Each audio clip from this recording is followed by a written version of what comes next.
to MC-FLO. Today we'll show you how easy it is to fit a distribution or to fit a random variable to a distribution according to the data which has been stored previously in Excel. So let us remind us that we have used a model in other blocks, and so he used initial growth rate, a random variable which is according to a triangular distribution with the lower, upper and the mode.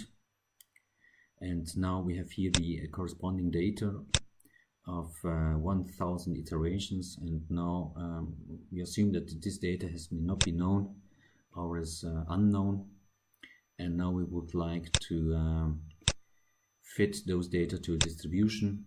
We will not use fit time series.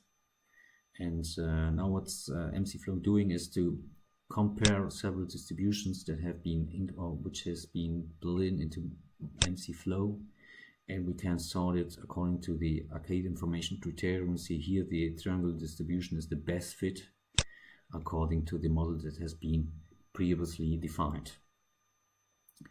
So we can also compare the real data with the corresponding fit. We can change the number of bins to make a closer examination of the data, and we can also use our magic stripe to compare it corresponding the empirical data with the fitted data. So another option in MC-FLO is to compare the data or to fit the data corresponding to a time series process. So we would like to fit time series. We will use 5 periods for a forecast, and here we see a comparison of several models that has been used here.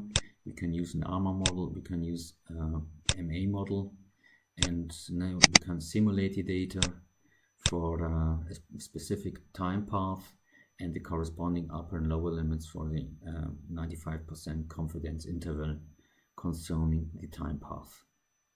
So that's all. Thank you very much, and see us next time.